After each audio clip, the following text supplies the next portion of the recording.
Assalamualaikum warahmatullahi wabarakatuh. Apa kabar teman-teman semua? Semoga sehat selalu dan selalu dalam lindungan Allah Subhanahu wa taala. Selamat datang di Irfan Podcast. Perkenalkan, nama saya Irfan Yusuf Rahmadi. Di podcast ini saya akan membahas tentang sejarah dakwah. Yang kita bahas di podcast ini adalah tentang pengertian, ruang lingkup, dan fungsi dari sejarah dakwah itu sendiri. Baik, langsung saja kita mulai dari pengertian sejarah dakwah. Sejarah dakwah itu berasal dari dua kata, yaitu sejarah dan dakwah. Secara etimologi, kata sejarah berasal dari bahasa Arab, yaitu syajarah ataupun syajaratun, yang artinya pohon. Akan tetapi secara garis besar, di Indonesia sejarah berarti silsilah asal-usul riwayat, dan apabila dibuat skema akan menyerupai pohon lengkap dengan cabang, ranting, dan daun. Dengan penjelasan di atas bahwa sejarah berpengertian bermakna sebagai pertumbuhan dan perkembangan dari pohon. Dalam bahasa Arab sejarah itu sendiri disebut tarikh, yang berarti penanggalan atau kejadian berdasarkan urutan tanggal dan waktu. Orang Inggris yang menyebutnya history, yang berarti masa lalu manusia. Kini, kata sejarah, histori, dan tarikh mengandung arti masa lampau manusia. Beberapa pengertian sejarah menurut para ahli ada beberapa di sini. Yang pertama yaitu Ibnu Khaldun. Ibnu Khaldun berpendapat bahwa peristiwa istimewa atau penting pada waktu tertentu di masa lampau. Itu menurut dari Ibnu Khaldun, pengertian dari sejarah dakwah. Dari yang kedua itu dari Muhammad Hatta. Muhammad Hatta berpendapat sejarah dakwah itu mengemukakan bahwa sejarah dengan artian suatu perwujudan tentang masa lampau.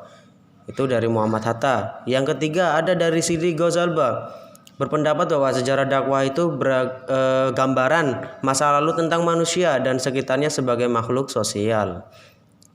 Dan sejarah dakwah secara etimologi berasal dari kata da'a, yad'u da'watan. Kata tersebut mempunyai makna menyeru, memanggil, dan mengajak. Sementara dalam bentuk perintah atau fi'il amar yaitu ud'u, yang berarti ajaklah atau serulah. Intinya tuh kayak mengajak itulah. Namanya juga dakwah itu kan pasti artinya tuh mengajak seseorang untuk mengikuti atau untuk mempelajari, seperti itu.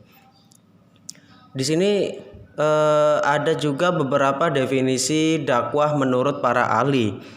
Definisi yang pertama yang disampaikan oleh Ahmad Hashmi, yaitu dakwah itu artinya mengajak orang lain untuk meyakini dan mengamalkan akidah dan syariat Islam.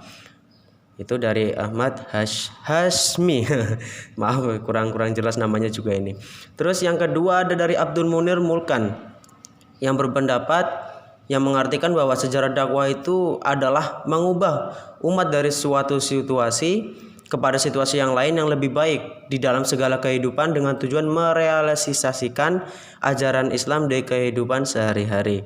Dengan demikian, sejarah dakwah dapat diartikan sebagai peristiwa masa lampau umat manusia dalam upaya mereka menyeru, memanggil, dan mengajak umat manusia kepada Islam, serta bagaimana reaksi umat yang diseru dan perubahan-perubahan yang terjadi setelah dakwah digulirkan, baik secara langsung maupun tidak langsung. Langsung masuk ke pembahasan yang kedua, yaitu ruang lingkup dari sejarah dakwah. Pembatasan ruang lingkup, kajian dakwah berangkat dari jawaban pertanyaan kapan dakwah Islam dimulai. Setidaknya ada dua pendapat besar tentang permulaan dakwah, yaitu satu, penelitian yang menjadikan permulaan dakwah adalah pada masa Rasulullah SAW. Pendapat ini merujuk kepada terminologi khusus dari dakwah Islamiyah, bahwa Islam adalah agama yang dibawa oleh Nabi SAW. Yang kedua, penelitian lain berpendapat bahwa permulaan dakwah adalah sejak diutusnya para nabi dan rasul. Pendapat ini merujuk kepada terminologi dari dakwah Islamiyah, bahwa dakwah para nabi hakikatnya adalah satu. Seluruh rasul telah menyampaikan Islam dalam arti yang luas.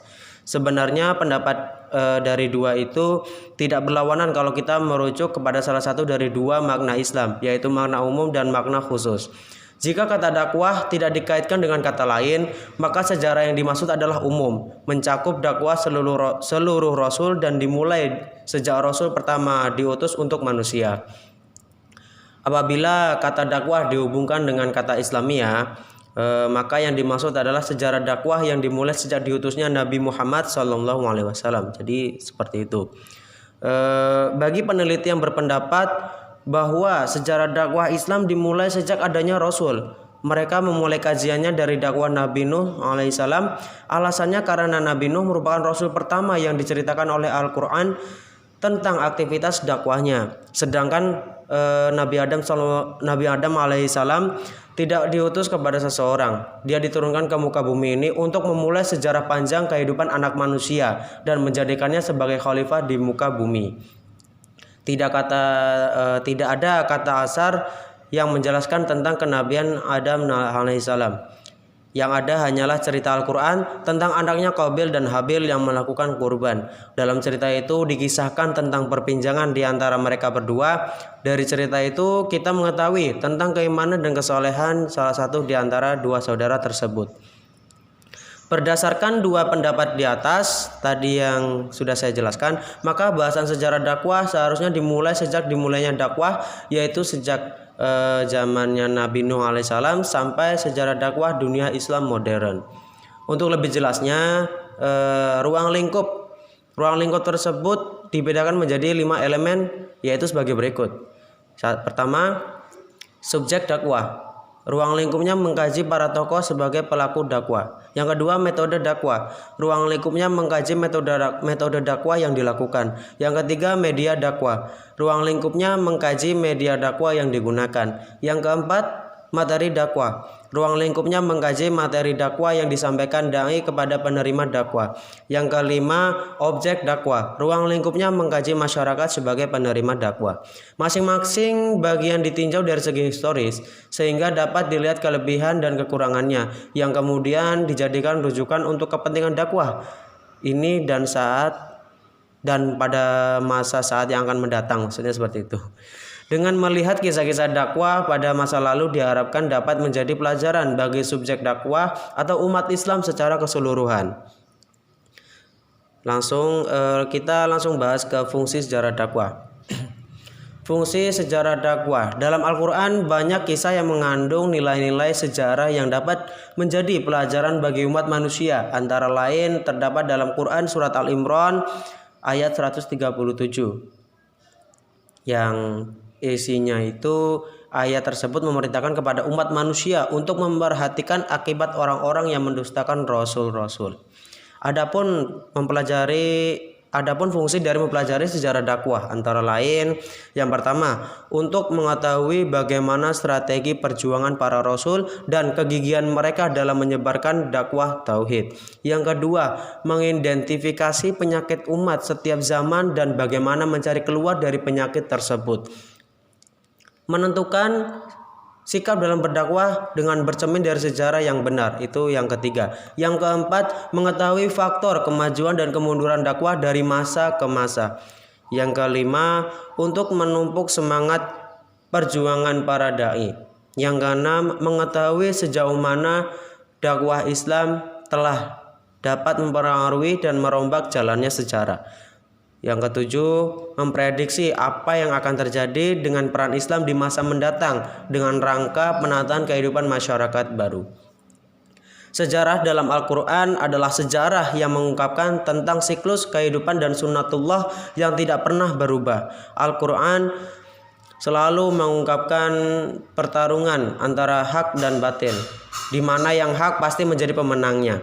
Al-Quran juga mengubah persepsi manusia tentang kemenangan yang lebih diartikan dengan kesuksesan meraih sesuatu yang dicita-citakan di dunia. Kemenangan menurut Al-Quran adalah istiqomah dalam mempertahankan tauhid sampai ajal menjemput.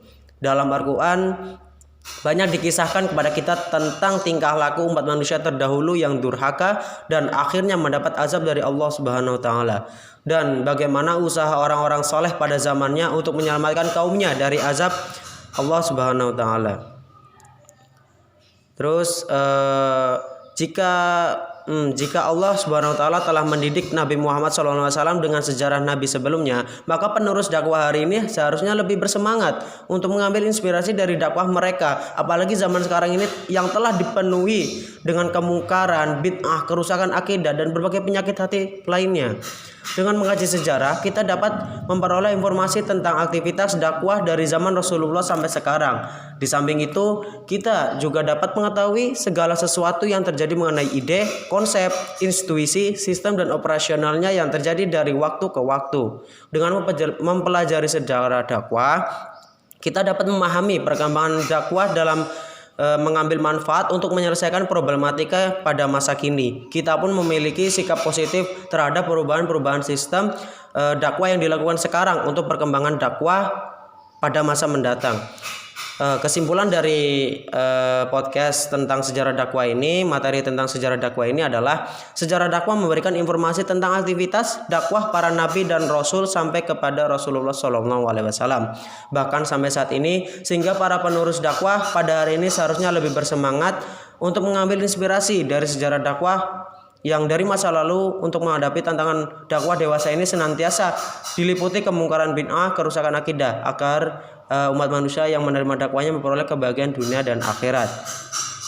Demikian pengertian dari sejarah dakwah menurut saya.